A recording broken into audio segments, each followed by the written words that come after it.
चुनावी बॉन्ड से जुड़ी बहुत बड़ी खबर न्यूज 18 इंडिया पे 15 मार्च तक का वक्त सुप्रीम कोर्ट ने दिया था एसबीआई के चुनावी बॉन्ड की जानकारी को साझा करने के लिए, सार्वजनिक करने के लिए चुनाव आयोग को। लेकिन चुनाव आयोग ने ठीक एक दिन पहले चुनावी बॉन्ड से जुड़ी तमाम जानकारी अपने वेबसाइट पे जारी कर दी है। न्यूज 18 इंडिया पे इस वक्त की बड़ी खबर, दो पार्ट में जो बॉन्ड है, चुनावी बॉन्ड से जुड़ी जानकारी, उसे दो पार्ट में चुनाव आयोग ने साझा किया है। न्यूज 18 इंडिया आपको एक एक खबर बताएगा। एक पार्ट 337 पन्नों का है और दूसरा पार्ट 426 पन्नों का।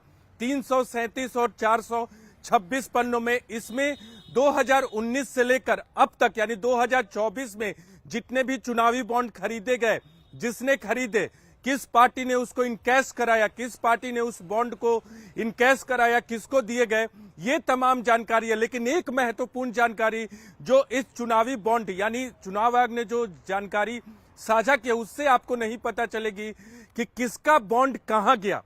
यानी किसी कंपनी या किसी व्यक्ति ने कोई बॉन्ड खरीदा तो उसका बॉन्ड किस पार्टी को गया, किस पार्टी को उस व्यक्ति या कंपनी ने चुनावी बॉन्ड दिया, ये इस जानकारी से पता नहीं चलेगा। लेकिन आपको एक बार पहले बता दें कि चुनावी बॉन्ड से जुड़ी जानकारी चुनाव आयोग के वेबसाइट पे है। दो हिस्सों में ये बॉन्ड से जुड़ी जानकारी साझा की गई है और हम आपको बताना चाहेंगे, न्यूज 18 इंडिया आपको इस वक्त की बड़ी खबर बता रहा है। डिस्क्लोजर ऑफ इलेक्टोरल बॉन्ड्स, चुनाव आयोग ने अपने वेबसाइट पे एक डिस्क्लोजर ऑफ इलेक्टोरल बॉन्ड्स, जिसमें कंट्रीब्यूशन रिपोर्ट्स होती है, एक्सपेंडिचर रिपोर्ट्स होती है तमाम दलों की, उसी में एक हिस्सा ऐड किया है, डिस्क्लोजर ऑफ इलेक्टोरल बॉन्ड्स। और मुख्य चुनाव आयुक्त राजीव कुमार ने जम्मू कश्मीर दौरे के दौरान कहा था कि वो जल्द ही इसकी जानकारी साझा करेंगे, वक्त पर जानकारी साझा कर दी जाएगी। वक्त से एक दिन पहले ही चुनाव आयोग की वेबसाइट पे ये जानकारी है और हम न्यूज 18 इंडिया के कैमरे पर भी आपको एक बार अपने कैमरा पर्सन विशाल से कहेंगे कि वो यहाँ की तस्वीरें दिखाए। ये देखिए, disclosure of electoral bonds, details of electoral bonds submitted by SBI, part 1 एक और दूसरा है पार्ट 2। पार्ट 1 में इस बात की जानकारी है, 337 पन्नों का पार्ट 1 है, 426 पन्नों का पार्ट 2 है, 300 से ज्यादा पन्नों, 337 पन्नों, आपको बता दें 337 पन्नों का पहला हिस्सा है और 426 पन्नों का दूसरा हिस्सा। पहले हिस्से में इस बात की जानकारी दी गई है कि किस व्यक्ति, किस कंपनी, किस संस्था ने कितने के बॉन्ड खरीदे, ये जानकारी 337 पन्नों वाले पहले हिस्से में। दूसरे हिस्से में यानी 426 पन्नों वाले हिस्से में इस बात का जिक्र है कि किस पार्टी को कितना चुनावी बॉन्ड मिला, वो भी अलग अलग है। कई पन्नों में है, उसका जोड़ चुनाव आयोग की तरफ से नहीं दिया गया है।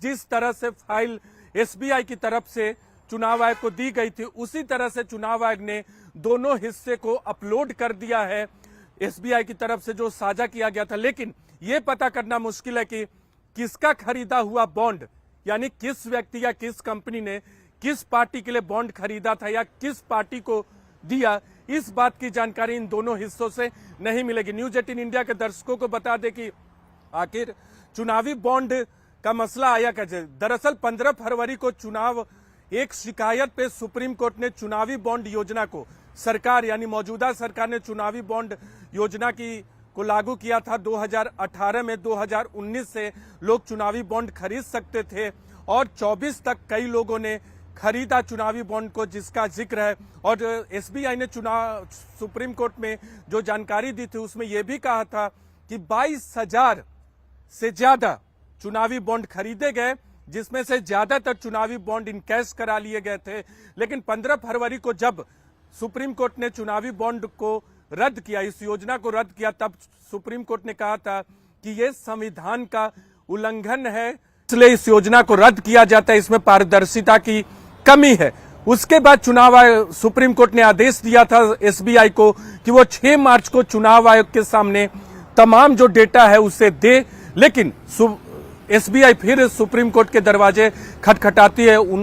सुप्रीम कोर्ट से वक्त मांगा जाता है एसबीआई की तरफ से कि 30 जून तक का वक्त दिया जाए, लेकिन सुप्रीम कोर्ट ने इस याचिका को खारिज कर दिया और आदेश दिया कि आप 12 मार्च तक चुनाव आयोग को तमाम चुनावी बॉन्ड से जुड़े डिटेल जल्दी से जल्दी दीजिए। और उसका पालन करते हुए एसबीआई ने चुनाव आयोग को सारे डिटेल 12 मार्च को मुहैया कराया और मुहैया कराने के बाद 15 मार्च तक चुनाव आयोग को ये तमाम डिटेल अपने वेबसाइट पर साझा करने थे, लेकिन एक दिन पहले ही चुनाव आयोग ने इन तमाम डिटेल को साझा कर दिया। न्यूज 18 इंडिया आपको तमाम जानकारियां दे रही है और इसके बारे में और आपको बता दें कि एसबीआई ने एक हलफनामा भी जारी किया था इस पूरे मामले में।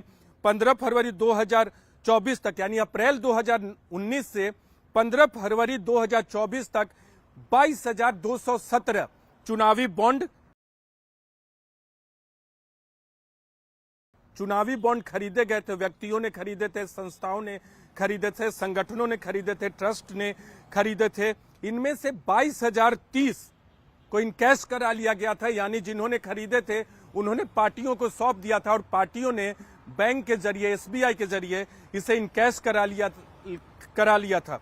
लेकिन इससे क्या जो जानकारी महत्वपूर्ण थी वो जानकारी क्या सामने आई है? एक महत्वपूर्ण जानकारी ये थी कि किसने किस पार्टी के लिए खरीदा। क्या वो जानकारी वोटरों तक पहुंच रही है? क्योंकि जब राजनीतिक दलों को चंदा मिलता है तो मतदाताओं को भी उसकी जानकारी मिलनी चाहिए। अभी जो आंकड़े जारी किए गए हैं उससे इस बात का पता लगाना मुश्किल है, क्योंकि चुनावी बॉन्ड योजना का मकसद था ही कि जो दान करने वाला है उसकी जानकारी को गोपनीय रखा जाए। और सुप्रीम कोर्ट के आदेश के बाद जो जानकारी मुहैया कराई गई है एसबीआई की तरफ से चुनाव आयोग को, उसके जरिए ये पता लगाना मुश्किल है कि जिसने खरीदा उसका चुनावी बॉन्ड किस पार्टी को गया, यानी वो जानकारी अभी भी नहीं मिल सकी है। एसबीआई ने डेटा दे दिया है, दोनों हिस्से दे दिए हैं, 337 पन्नों का पहला हिस्सा और 426 पन्नों का दूसरा हिस्सा, जिसमें जिन्होंने खरीदा उसका जिक्र है, जिस पार्टी को गया उसका जिक्र है, लेकिन किसका पैसा किस पार्टी को गया इन दोनों हिस्सों से पता नहीं चलता है।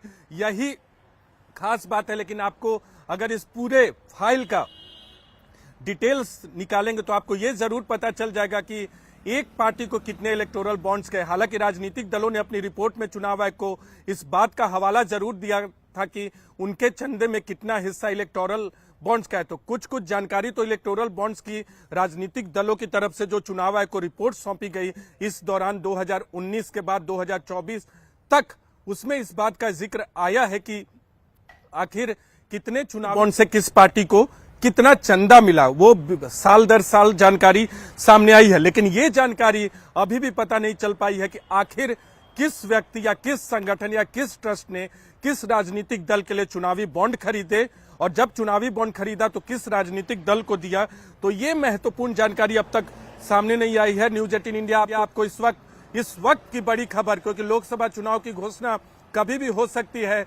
चुनाव आयोग पे तमाम पूरे देश की नजर है, क्योंकि आज ही दोनों चुनाव आयुक्तों की नियुक्ति हुई है। अभी हाल के दिनों में ही अरुण गोयल जो कि चुनाव आयुक्त, तो उन्होंने अपना इस्तीफा दिया था। उसके पहले चुनाव आयुक्त अनूप चंद पांडे का कार्यकाल खत्म हुआ। तो आज की तारीख में चुनाव आयोग में एक सदस्य मौजूद है, मुख्य चुनाव आयुक्त राजीव कुमार, लेकिन दोनों नए चुनाव आयुक्त कल पदभार ग्रहण करेंगे और कल डेलिब्रेशन भी होगी, मीटिंग होगी। लेकिन उससे पहले लोकसभा चुनाव की घोषणा के लिए मीटिंग होगी, लेकिन उससे पहले चुनाव आयोग ने इलेक्टोरल बॉन्ड्स की जानकारी साझा कर दी है। जो भी चाहे वो देख सकता है चुनाव आयोग के वेबसाइट पे जाकर। न्यूज 18 इंडिया आपको इस वक्त बड़ी खबर बता रहा है। लगातार चुनाव से जुड़ी खबरें हम आपको देते रहते हैं कि क्या कुछ हो रहा है। इलेक्टोरल बॉन्ड से जुड़ी जानकारी भी, चाहे एसबीआई की बात करें या सुप्रीम कोर्ट के पक्ष की बात करें या चुनाव आयोग के पक्ष की बात करें। आपको एक और महत्वपूर्ण जानकारी बता दें कि चुनावी बॉन्ड की खिलाफत चुनाव आयोग पहले दिन से ही करता रहा है।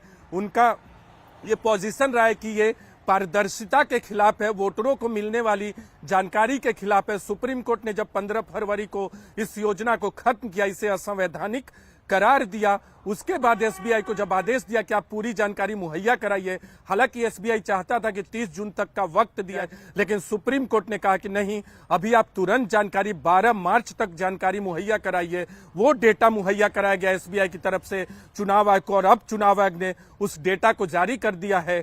लेकिन किसका पैसा कहां गया, किसका पैसा किसको गया, ये पता लगाना, मौजूदा जो जानकारी साझा की गई है उससे पता लगाना असंभव है, आपको पता नहीं चल पाएगा। लेकिन न्यूज 18 इंडिया के दर्शकों को बता दे जो ये बात नहीं समझ पा रहे हैं, दरअसल चुनावी बॉन्ड जो है 29 एसबीआई के 29 ब्रांचों से लोग खरीद सकते थे, क्योंकि जानकारी गोपनीय। 1,000 से लेकर आप 1 करोड़ तक का चुनावी बॉन्ड खरीद सकते थे। जो योजना लाई गई थी उसके तहत ये प्रावधान था। क्योंकि गोपनीय रखनी थी जानकारी, इसलिए एसबीआई ने भी उनकी जानकारी को बहुत एक जगह रखने की कोई कोशिश नहीं की थी।